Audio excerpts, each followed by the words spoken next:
Cette recherche menée sur l'hôtel de Montluc s'inscrit dans une étude plus large, réalisée à la demande de la municipalité, sur l'ensemble des 4 hôtels particuliers, constituant aujourd'hui le musée des Beaux-Arts d'Agen. L'hôtel de Montluc est le 4e et dernier hôtel composant le musée.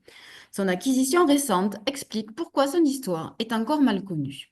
Si son origine médiévale ne fait plus aucun doute, comme l'ont démontré Pierre Garrigou-Grandchamp et Francis Stéphanus dans le recueil des travaux consacrés à l'habitat médiéval de la ville d'Agen, publié par la Société académique en 2021, le reste des connaissances se limite à la liste de ses principaux propriétaires et à une supposée appartenance au milieu du XVIe siècle à Blaise de Montluc. C'est Georges Tolain qui, en 1878, dans son article Les anciens hôtels de ville et le local du musée d'Agen, avance cette hypothèse. Il explique que d'après la tradition, c'était l'hôtel de Vore, qui se trouve donc ici, qui était considéré comme la maison de Montluc. Mais pour lui, l'opinion la plus vraisemblable est que c'est l'hôtel appartenant à Monsieur de Recourt, donc cet hôtel-là, qui se trouve, le 4e hôtel, euh, que c'est cet hôtel donc qui aurait été le logis de Montluc. Et cette nouvelle version va rapidement s'imposer. L'existence de l'étage aux fenêtres géminées, qu'il y a ici, étant considérée comme une preuve supplémentaire de l'appartenance de cet immeuble à la célèbre famille. Donc, Montluc aurait acheté cet hôtel à Jean de Secondat et à la reine Marie Stuart, et c'est dans cette demeure qu'il aurait reçu, lors du baptême de sa fille le 25 mars 1565, Catherine de Médicis et les futurs Henri III et Henri IV. Alors, le but de cette recherche documentaire est en fait donc de pouvoir approfondir l'histoire à la fois de l'hôtel, mais également de ses propriétaires, mais aussi d'infirmer ou de confirmer l'appartenance supposée de cet hôtel particulier à Blaise de Montluc.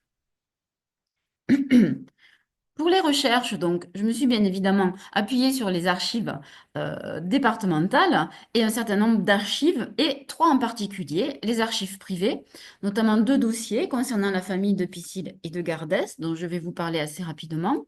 Ensuite, les archives cadastrales de la ville, des anciens cadastres donc, pour la ville d'Agen de 1566 à 1741, les plans Loumet de la fin du XVIIIe siècle et le plan napoléonien de 1809. Et bien évidemment, un certain nombre d'archives notariales qui, vous allez voir, apportent pas mal d'informations donc sur cet hôtel et ses propriétaires. Alors, le premier document que l'on possède donc sur cet hôtel, c'est un pacte de mariage. C'est le pacte de mariage de Vincent de Piscille et de Jeanne de Mounier, qui est rédigé le 4 novembre 1560. Le père, Florent de Monnier, qui est alors donc propriétaire de cet hôtel particulier, marie sa fille, et dans le pacte de mariage, donc il lui fait une belle dot de 1000 livres, mais il va également donner au jeune couple une partie de sa maison. Et cette partie, il la décrit dans le pacte de mariage. Il nous dit, elle se compose de la basse-cour, puis la vis de pierre, cave, salle basse, dessus dit celle torille, salle haute, grenier haut et bas. Et en fait, cette description correspond donc vraiment à cette façade de l'hôtel particulier qui donne donc sur la rue des Juifs. On voit bien notamment donc la petite torille avec la basse cour, la vis de pierre, donc c'est l'escalier en fait qui se trouve dans cette tour. Et vous avez dans le rez-de-chaussée, le premier étage et les greniers ici. Quant aux beaux-parents, eux, ils vont aller s'installer à l'arrière de l'hôtel particulier, où le dimonier a bâti, donc a nouvellement bâti, une salle basse, haute et une cuisine. Le cadastre de 1566 va venir confirmer l'existence de ce partage. En effet, Vincent Piscille, le receveur des dîmes et sa femme, sont à ce moment-là propriétaires de la maison du devant pardon, de la maison qu'ils ont acquis de maître Florent Monnier, donc le beau-père. Quant aux beaux-parents, eux, ils vivent sur le derrière de la susdite maison. Alors, on voit sur ce détail du plan Lomé, on voit ici apparaître donc l'hôtel particulier. Alors, ceci pour vous expliquer donc que la partie habitée par le jeune couple donc, est cette partie-là qui donne donc, sur la rue des Juifs. Quant aux beaux-parents, on voit bien donc ils sont eux qu'ils vivent à l'arrière de l'hôtel particulier, donc dans ce nouveau bâtiment. Et il existe encore aujourd'hui une trace donc de ce bâtiment dans la cour sud actuelle donc du musée qui donne sur la rue Chaudordy On voit bien ici sur le mur, donc, un arrachement qui correspond donc au mur de ce bâtiment. Alors, autre élément intéressant fourni par le pacte de mariage de 1560, le fait que Vincent de Piscille n'est pas français. Et s'il s'est marié, c'est parce qu'il a obtenu du roi des lettres de naturalité. Vous voyez ici le début de ces lettres de naturalité. Elles nous informent donc que Vincent Piscille donc, est natif d'Italie, d'une petite ville toscane qui s'appelle Lucca, et qu'il est en agenais depuis 9 ou 10 ans. Et cette date est à mettre en relation avec l'activité que mène Vincent de Piscille dans le cadastre de 1566 où on nous dit qu'il est receveur des dîmes, c'est-à-dire qu'il perçoit cet impôt pour l'évêque. Et en 1566, l'évêque d'Agen est un Italien, il s'appelle Frégoso. Et si les lettres de naturalité nous disent donc que Vincent est arrivé 10 ans auparavant, c'est-à-dire dans 1550, il est à mettre en lien avec un autre évêque d'Agen, qui était donc évêque à ce moment-là, et qui est également lui aussi un Italien, et c'est Matteo Bandello, qui va être évêque d'Agen de 1550 à 1554. On peut donc facilement imaginer que Vincent Piscille est arrivé en même temps que Matteo Bandello. Et il y a un autre lien qui existe entre ces deux personnages. Ce lien, c'est le domaine de Pessil, qui se trouve donc pas loin de Port-Sainte-Marie. Donc ce domaine appartient à la famille de Sevin, mais si on remonte la généalogie, on s'aperçoit qu'il appartenait donc au XVIe siècle à Diane de Pissil. Cette dernière épouse Sanx Dupin. Ils vont avoir une fille, Jeanne Dupin. C'est elle qui va épouser Hermande de Sevin. Et c'est comme cela que le domaine va rentrer dans la famille de Sevin. Et ce domaine de Pissil, vous voyez, les mots sont vraiment très proches, se trouve donc très proche du hameau de Bazens. Hameau de Bazens qui a été donc pendant les années 1550 et 1560 le lieu de villégiature de Matteo Bandello, dont vous voyez second lien entre ces deux personnages. Dans le dossier privé de la famille de Piscille, il y avait également les testaments des deux enfants, des deux garçons, de Vincent Piscille et Jeanne de Monnier. Et ces testaments nous permettent de connaître la composition de cette famille. Donc, ils ont bien deux garçons qui malheureusement vont décéder assez jeunes, et ensuite deux filles, dont Diane de Piscille, dont je viens de vous parler, et la petite dernière, Lucrèce de Piscille, et celle qui nous intéresse, parce qu'en fait, c'est elle qui va hériter de l'hôtel particulier. Comme nous le confirme le cadastre de 1594. Il est bien précisé dans l'article de cet hôtel qu'il est possédé par les héritiers de feu maître Vincent de Piscine. Et qui sont ces héritiers? Eh bien, ils sont détaillés juste au-dessus. Il s'agit de Monsieur Maître Jean Gardès, conseiller à la cour présidiale de la présente sénéchaussée, et Damoiselle Lucrèce de Pessil, ladite Lucrèce, fille et héritière de feu maître Vincent de Pessil. On comprend donc que c'est elle qui a hérité de cet hôtel particulier et qu'elle a épousé Jean Gardès. Alors, qui est Jean Gardès? Lui, donc, il est magistrat à la cour du présidial, mais il descend donc d'une famille de marchands assez riches qui vivent sur Agen. Et comme je vous ai mis une toute petite partie donc, de sa généalogie, on voit donc qu'il a trois frères, que ces trois frères sont tous marchands, donc comme le père, et qu'ils ont aussi un rôle donc, à la municipalité, puisque Jean et Pierre vont être consuls, donc tous les deux. Donc, Lucrèce de Piscille épouse Jean de Gardès. Le couple s'installe donc dans l'hôtel particulier. Malheureusement, elle décède assez rapidement, elle, entre 1602 et 1604. Donc, Jean de Gardès va se remarier.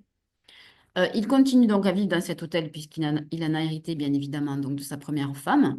Il va avoir donc deux enfants avec sa deuxième femme qui s'appellent tous les deux Jean et l'aîné Jean de Gardès qui va devenir comme son père magistrat à la cour du présidial et qui va hériter donc dans les années 1630 de l'hôtel particulier où il va s'installer avec sa femme Marthe de Pau et avec leur fille Gabrielle. Et ils vont vivre dans cet hôtel jusqu'en 1664, date donc du décès de Jean de Gardès.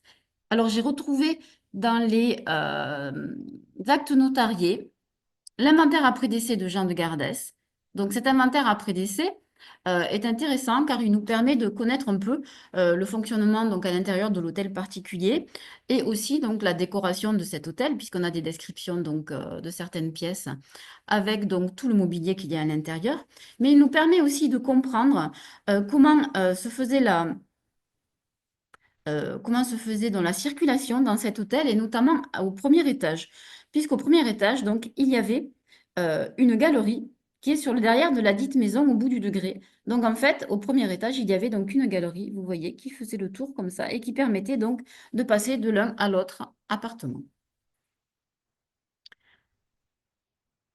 Alors, au décès de Jean de Gardès, sa femme et sa fille donc, ne vont pas conserver l'hôtel particulier.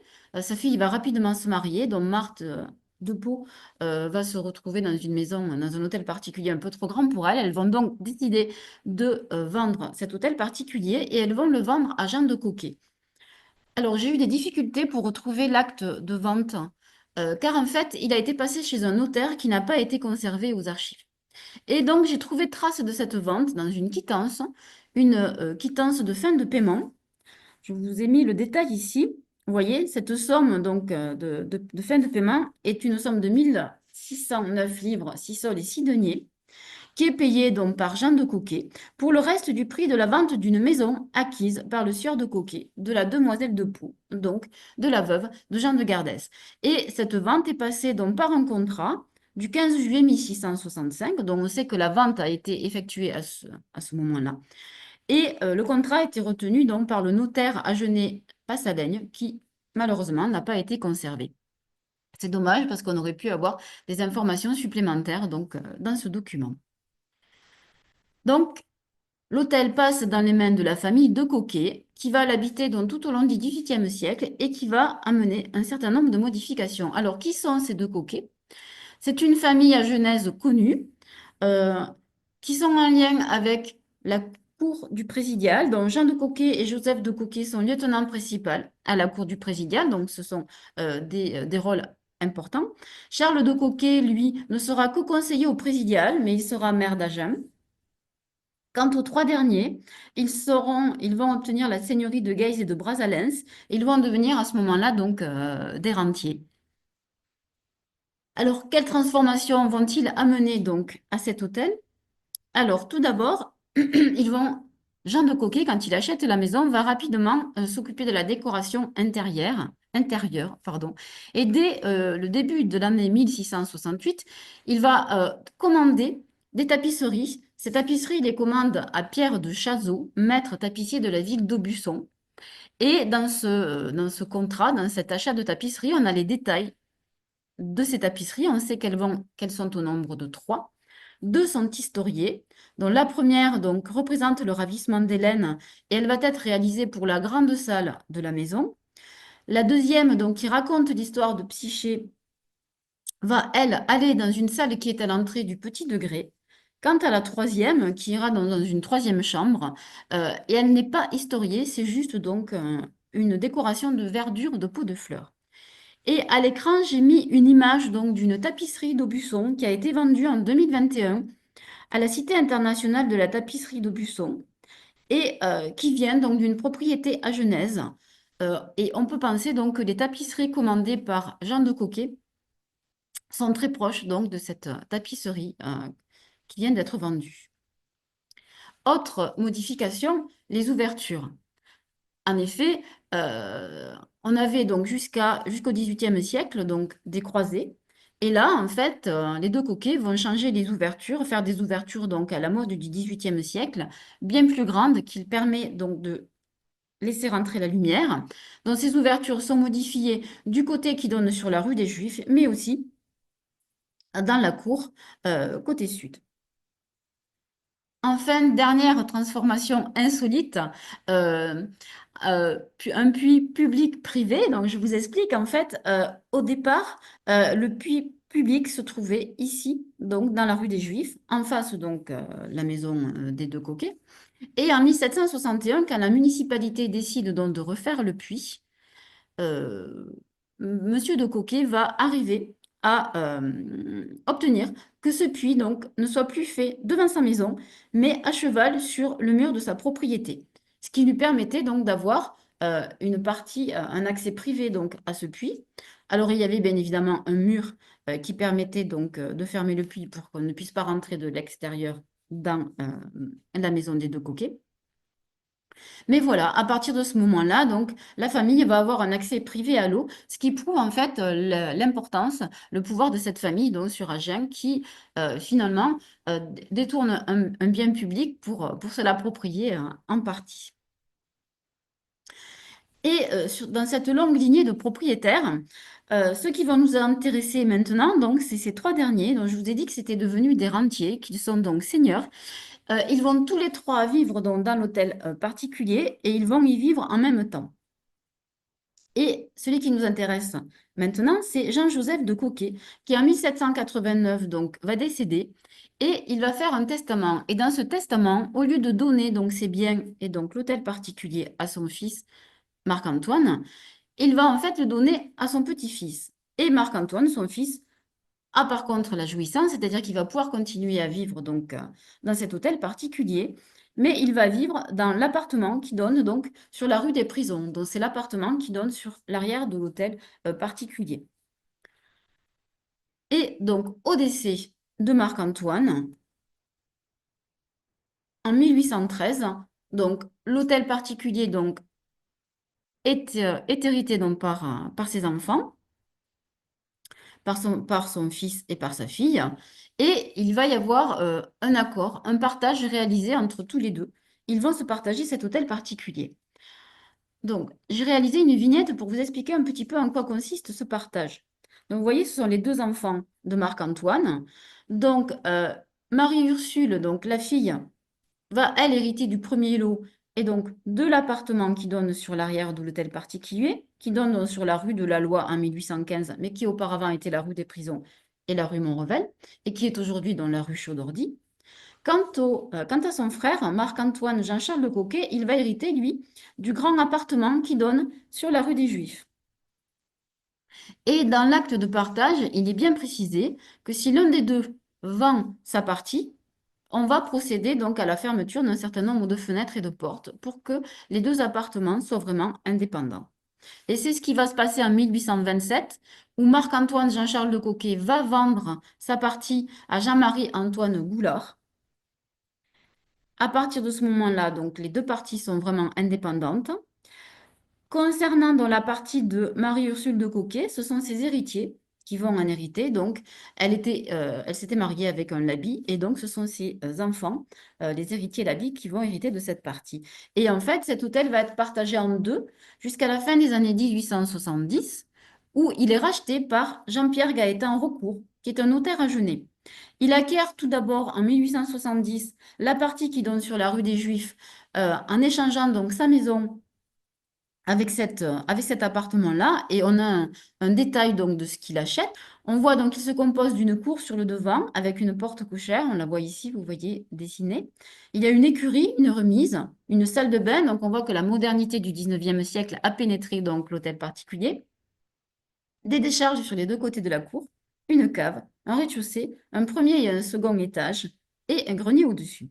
Et en 1879, le notaire donc achète la partie qui se trouve sur l'arrière de l'hôtel particulier qui se compose d'un rez-de-chaussée, premier et second étage, d'une cour et de décharges. Et cet hôtel donc retrouve donc son unité et cette unité, il va la conserver donc pendant longtemps, puisque au décès de Jean-Pierre Gaëtan Recourt, donc il y a un partage de ses biens et l'hôtel va revenir en fait à son fils Dulcide, vous le voyez ici, et Dulcide de Recourt va y vivre donc jusqu'à 1941, où il vend donc l'hôtel à Jeanne-Lucienne Lespiot et à Jean-Marsan Panon d'Esbassens de Montbrun, et c'est eux qui vendront, enfin en tout cas les héritiers donc, de ces deux personnes, qui vendront l'hôtel en 1971 à la municipalité. Mais à l'achat en 1941, donc il n'y a que cette partie qui est vendue, puisque cette partie a déjà disparu. En effet, alors, j'ai retrouvé aux archives départementales une carte postale donc, de 1904 qui nous montre ici donc, la mairie. Et on voit ici donc, cet hôtel, cet appartement, pardon, cet appartement qui donne sur l'arrière donc, de l'hôtel particulier. que l'on voit apparaître ici et qui donne donc dans la rue aujourd'hui qui s'appelle la rue Chaudordy. Et on sait que cette partie a été détruite en 1920 grâce euh, à l'article donc de Dulcie de Recourt qui se trouve donc dans le cadastre où il est bien précisé que cette partie qui donne donc sur la rue de la Loi a été démolie donc en 1920. Alors en conclusion, j'ai réalisé donc une frise pour vous montrer donc tous les éléments importants, tous les événements importants qu'a connu donc cet hôtel particulier et aussi donc la liste des nombreux propriétaires de ce dernier. Et comme vous pouvez le constater, Blaise de Montluc n'apparaît pas dans la liste. On peut donc affirmer que cet hôtel ne fut en aucun cas sa demeure. Par contre, grâce à un document de 1565, qui est un compte municipal, on a l'information comme quoi, alors qu'on est en train de faire des travaux donc, sur le pavé de la rue, il y a un certain nombre de charrettes qui vont être amenées donc, devant le logis de Monsieur de Montluc qui se trouve donc dans la rue Montrevel. On a donc bien la certitude que Blaise de Montluc possédait une demeure sur la rue Montrevel. Donc, cette rue Montrevel, je vous l'ai mis en rouge là. En fait, c'est la rue de Chaudordy aujourd'hui. On a donc un certain nombre de possibilités pour trouver et localiser donc la demeure de Blaise de Montluc. Et il n'en fallait pas plus. Donc, il ne fallait pas plus de ce nouveau mystère pour donner envie donc à Daniel Christians d'élucider ce nouveau mystère, tâche à laquelle il s'est employé avec succès.